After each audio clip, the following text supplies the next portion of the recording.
just through it, a remedy was offered to me in my affliction. Well, the Pharisees never did come to that discovery. People hadn't come to that discovery, and the world doesn't come to that discovery. The world basically is on the trail to God of being good. The Pharisees were sickeningly self-righteous. Or as Walter Liefeld says, they are obnoxiously self-righteous. And that's why you have a further description of them at the end of verse 9. Not only did they trust in themselves that they were righteous, but they viewed others with contempt. They viewed others with contempt.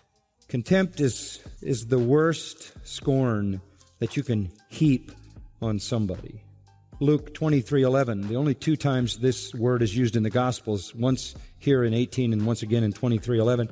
Herod with his soldiers, after treating Jesus with contempt and mocking him, dressed him in a gorgeous robe and sent him back to Pilate. Scorn, ridicule, mockery, sarcasm, the lowest form and the most biting form of derision.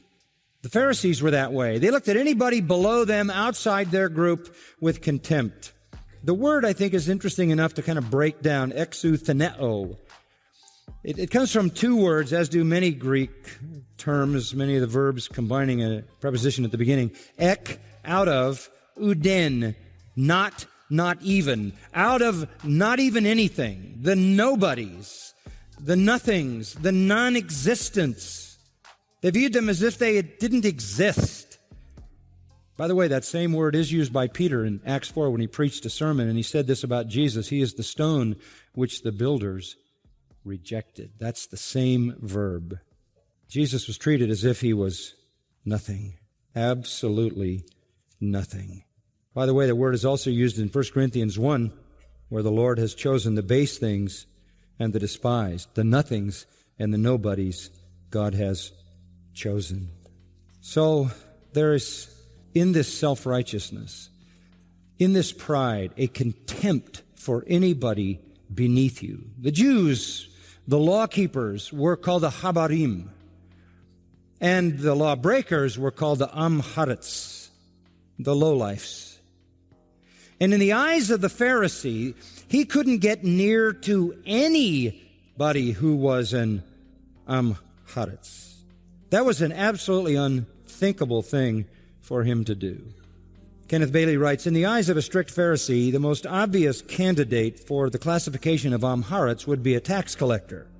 But there was a particular kind of uncleanness that was contracted by sitting, riding, or even leaning against something unclean. This uncleanness was called midras uncleanness, and for Pharisees, he writes, the clothes of an Amharitz count as suffering midras uncleanness. They didn't get near any of the lowlifes and the riffraffs that they disdained. Not even so much as to teach them the law of God.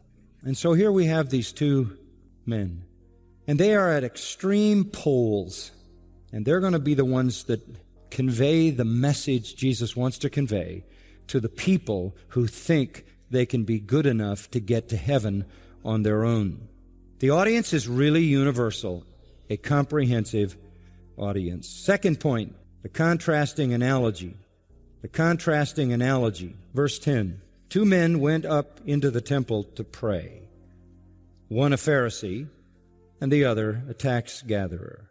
The Pharisee stood and was praying thus to himself, God, I thank thee that I'm not like other people, swindlers, unjust, adulterers, or even like this tax gatherer. I fast twice a week. I pay tithes of all that I get. We'll stop there. What's the scene here? 2 men went up to the temple to pray. It happened twice a day, basically. Every day. 9 a.m., 3 p.m. Morning and evening sacrifice, prescribed for the burnt offering, which was laid out in the first chapter of Leviticus. They were to go up and make an animal sacrifice, a blood sacrifice, as a symbol of atonement. That was a very, very important thing. They were very, very fastidious people who made sure they showed up at 9 a.m. and at 3 p.m. every day, particularly Pharisees who were in the proximity and could do that. The crowd would go up the steps at the prescribed time. The sacrifices would be offered on the altar. Following the sacrifices, which would symbolically open the way to God because atonement had been made, incense would be burned, symbolizing prayer. Now, because atonement has been made, prayers can be offered. And prayers would be offered. There would come a priestly benediction upon the people who were faithful enough to be there as well. And that would be the typical scene. When it says they went up to the temple to pray, pray would embody all of the worship, all of the activities that went on. The temple, according to Matthew 21:13, by the mouth of Jesus himself, is a house of prayer. Remember, Jesus said, "My Father's house is a house of prayer," taking the language from Isaiah 56:7, and you've turned it into a den of thieves. A house of prayer, prayer synonymous with worship, a house where you go to offer yourself and your petitions and your praise to God. It was that time, and the crowd ascended the long, steep steps up to the Temple Mount. They went up, anabino, they ascended up there to worship. The two men are in the crowd, and everybody would understand this very familiar scene. Every morning, every afternoon, the same scene went on. They're going up there because an atonement is going to be made for sin. Some are going up there feeling they need the benefits of that atonement. Some are going up there to display themselves, and they're just looking for a crowd to gather for that purpose. There would be a time when all of the people would gather around the altar as the sacrifice was being made, after which the incense being burned, people would then pray. The Pharisee, very familiar to us. We don't need to say any more about them. You know all there is to know. Self-righteous, self-promoting, self-satisfied purveyors and protectors of the religion of human achievement. Tax collector, also familiar. We've seen tax collectors already in 4 chapters. This is the 5th time. And we know they were the lowlifes of that society because they had purchased tax franchises from the Romans, who were the idolatrous oppressors, thus desecrating themselves. They then extorted money from their own people using strong-armed thugs and any intimidation, manipulation, or criminal activity they could, and were surrounded by the lowlife riffraff of society. So they are shown going up together with the crowd, but they separate when they get there. And first we see the Pharisee. The Pharisee stood. Nothing wrong with standing. In fact, standing was an acceptable and, frankly, normal posture for prayer. There were many other postures. Kneeling, lying prostrate was also a proper posture for prayer. Hands down, hands up, eyes down, eyes up. But it was a common way to pray. Put your hands up, lift your eyes up, standing.